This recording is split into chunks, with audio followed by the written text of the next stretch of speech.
Good morning student. Today we discuss the amine. इससे पहले हम लोगों ने डिस्कस किया था हम लोगों ने एल्कोहल, एल्डिहाइड, कार्बोक्सिलिक एसिड और कीटोन। उसी क्रम में हम आगे बढ़ेंगे आज, और जितने रिमेनिंग हमारे फंक्शनल ग्रुप हैं, ठीक है, उनकी स्टडी करेंगे। तो सबसे पहले बात करेंगे एमीन की। तो जब एमीन को देखेंगे तो इसका सिंबल क्या है, NH2 और RNH2। इसमें जो वर्ड लगता है वो लगता है एमीन। इसका फार्मूला हो जाएगा alkane plus amine equal to alkamine. इसका एग्जाम्पल है CH3NH2। अब एक कार्बन का एल्केन यानी मीथेन, मीथेन में मीन लग गया तो मीथेनामीन। CH3CH2NH2, दो कार्बन का एल्केन, इथेन, इथेन में मिल गया तो इथेनामीन। ठीक है। अब इस तरीके से हम देखेंगे एमाइड। एमाइड का सिंबल होता है CONH2 और RCONH2। अब एमाइड, एमाइड में हो जाएगा alkane plus amide equal to alkanamide, यानी HCONH2। यहाँ पे एक कार्बन है, मीथेन, मीथेन में माइड लग गया तो मीथेनामाइड। और ये देखिए CH3CONH2, ethane plus amide, ethanamide हो गया। ये आपका हो गया इथेनामाइड। नेक्स्ट कम है हमारा एनहाइड्राइड। अब एनहाइड्राइड का रिप्रेजेंटेशन होता है CH3CO होल ट्वाइस O, यानी ऑक्सीजन से दो चीज लगा होगा। अगला हमारा ग्रुप है anhydride. CH3CO whole twice O, RCO का होल ट्वाइस O। इसमें वर्ड जो लगता है वो लगता है anhydride. Alkane plus oic acid plus anhydride, तो इसका फार्मूला बन जाएगा एल्केनोइक एसिड एनहाइड्राइड। एग्जाम्पल आपका है, यहाँ देखिए CH3CO, CH3CO के साथ ये अटैचमेंट है। अब दो कार्बन है, दो कार्बन, इथेनोइक एसिड एनहाइड्राइड हो जाएगा। यहाँ पे देखिए CH3CO, CH3CH2CO वो है, ये देखिए CH3CH2CO। ये आपका होगा प्रोपेनोइक एसिड एनहाइड, तीन कार्बन। नेक्स्ट आपका है एसिल हैलाइड। एसिल हैलाइड का मतलब COX या RCOX। इसमें जो वर्ड लगता है ऑयल हैलाइड लगता है। Alkane plus oyl plus halide, यानी एल्केनोइल हैलाइड। अब इसका जो नाम हो जाएगा, अब देखिए दो कार्बन है, ये हो जाएगा इथेनोइल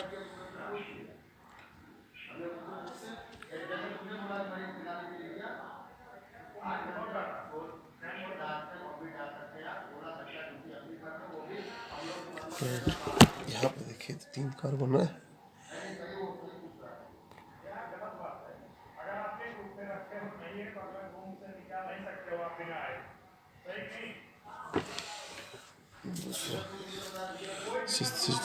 प्रोपेनोइल हैलाइड्स, नाइट्राइल और साइनाइड, CN और RCN, nitrile, alkane plus nitrile यानी alkane nitrile, CH3CN, methane nitrile, CH3CH2CN, ethane nitrile.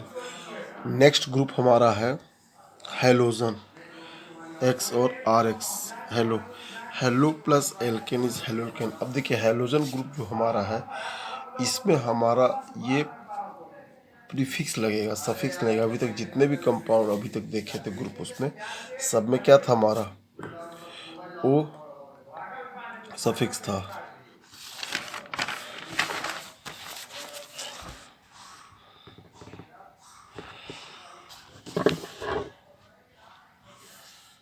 अब यहाँ पे देखिए X का मतलब होता है halogen, CH3Br, chloro bromo आइडो, CH3Cl, chloromethane, CH3CH2Br, bromo ethane, CH3CH2CH2I, यानी आइडो प्रोपेन। तीनों का आपने देखा, क्लोरोमीथेन, ब्रोमो इथेन और आइडो प्रोपेन। नेक्स्ट ग्रुप हमारा है नाइट्रो ग्रुप। नाइट्रो ग्रुप का सिंबल होता है NO2 और RnO2। इसमें जो वर्ड लगता है वो लगता है नाइट्रो, यानी नाइट्रो लगता है तो nitro plus alkane equal to nitro alkane, CH3NO2 यानी नाइट्रोमीथेन CH3CH2NO2 नाइट्रो इथेन। ठीक है, ये दो ग्रुप ऐसे जिसमें आपका प्रीफिक्स लगता है, सफिक्स नहीं लगता है। इसके बाद देखिए हमारा ईथर, ये बहुत इंपॉर्टेंट ग्रुप है। ईथर और एस्टर, इन दोनों में बहुत कन्फ्यूजन होता है, इसलिए ध्यान से इसको हमको समझने की ज़रूरत है। ईथर, अब देखिए ROR' या RSOR, मतलब कह रहे हैं कि दो रेडिकल एक ऑक्सीजन के साथ जब लगे होंगे तो वो ईथर ग्रुप को प्रेजेंट करेंगे। इसमें जो वर्ड लगता है वो लगता है ऑक्सी वर्ड, यानी alkane plus oxy plus alkane equal to alkoxy alkane, यानी जिसमें दो रेडिकल होते हैं तो एक रेडिकल में ऑक्सी वर्ड लगता है और दूसरे रेडिकल का हम क्या करते हैं, एल्केन नेम लिखते हैं। तो जैसे इसमें दिया गया है, यहाँ देखिए CH3OCH3, तो अब देखिए दोनों तरफ जब सिमिलर रेडिकल हों तो इसको बोलते हैं सिमेट्रिकल ईथर। तो सिमेट्रिकल ईथर में प्रॉब्लम नहीं आती, चाहे जिस भी एल्केन में आप ऑक्सी वर्ड लगा दीजिए और दूसरे का एल्केन नहीं लिख दीजिए। प्रॉब्लम तब आती है जब हमारा अनसिमेट्रिकल अनसिमेट्रिकल अनसिमेट्रिकल ईथर होता है, जैसे CH3CH2OCH3, इधर देखिए दो कार्बोनेट कर इधर एक कार्बोनेट, इसको बोले अनसिमेट्रिकल ईथर। तो अनसिमेट्रिकल ईथर में प्रॉब्लम ये आती है कि हम किस एल्किल ग्रुप में हम ऑक्सी वर्ड लगाएं और किस ग्रुप के, मतलब जैसे दो रेडिकल है तो एक रेडिकल में किस रेडिकल में ऑक्सी वर्ड लगाएं और किस रेडिकल का एल्केन नेम लिखें। तो इसमें सबसे बढ़िया आपको समझने की ज़रूरत ये है कि जो स्मॉलर रेडिकल होता है, अनसिमेट्रिकल ईथर की बात कर रहे हैं, तो अनसिमेट्रिकल ईथर में जो स्मॉलर रेडिकल होता है, चाहे जिस तरफ से हो, कि लेफ्ट साइड हो राइट साइड हो, उससे फ़र्क नहीं पड़ता, बस स्मॉलर रेडिकल हो तो उसमें हम ऑक्सी वर्ड लिख देते हैं और दूसरा जो हमारा एल्केन होता है उसका हम एल्केन नेम लिख देते हैं। तो यहाँ पे देखिए CH3CH2OCH3, ठीक है, ये जान लें, मिथॉक्सी इथेन।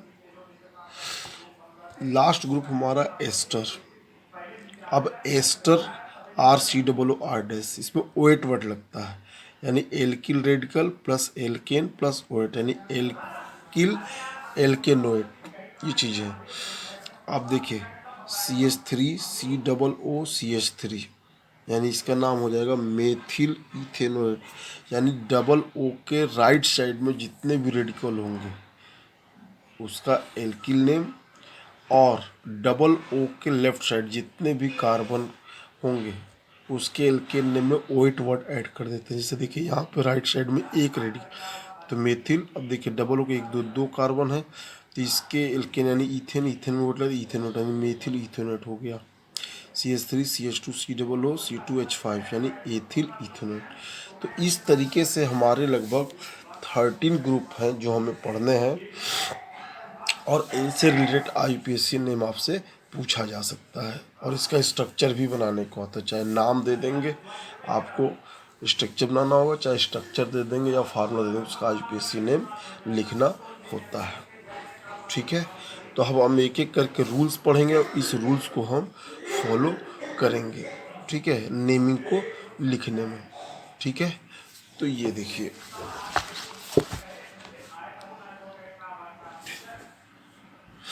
अब देखिए nomenclature of organic compound bye IUPAC system. अब IUPAC सिस्टम के तहत हम क्या करेंगे, इनका नाम लिखेंगे। अब IUPAC स्पेसिफाई क्यों कहा गया है, क्योंकि किसी भी ऑर्गेनिक कंपाउंड का दो नाम होता है, एक होता है ट्रिवियल नेम और दूसरा होता है IUPAC नेम। तो ट्रिवियल नेम होता है जो जनरल नेम होता है और IUPAC नेम होता है जो रजिस्टर्ड नेम होता है। जैसे आपके भी घर का देखिए, कुछ लोग का घर का नाम कुछ और होता है, स्कूल का नाम कुछ और होता है, तो घर के नाम को सिर्फ घर वाले जानते हैं, मोहल्ले वाले जानते हैं, लेकिन जो रजिस्टर्ड नेम होता है उससे उसकी आइडेंटिफिकेशन होती है और सब जगह उसी नाम से वो जाना जाता है। ठीक है, उसी तरीके से कंपाउंड का भी दो नेम होता है, होता है ट्रिवियल नेम, होता है IUPAC नेम। तो IUPAC नेम जो होता है उसी नाम से वो कंपाउंड जाना जाता है।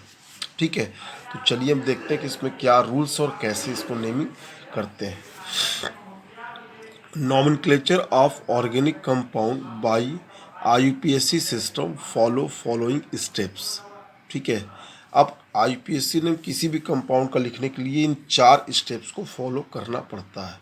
पहला स्टेप्स आपका है साइड चेन, दूसरा आपका है वर्ड रूट, तीसरा है सफिक्स और चौथा है प्रीफिक्स।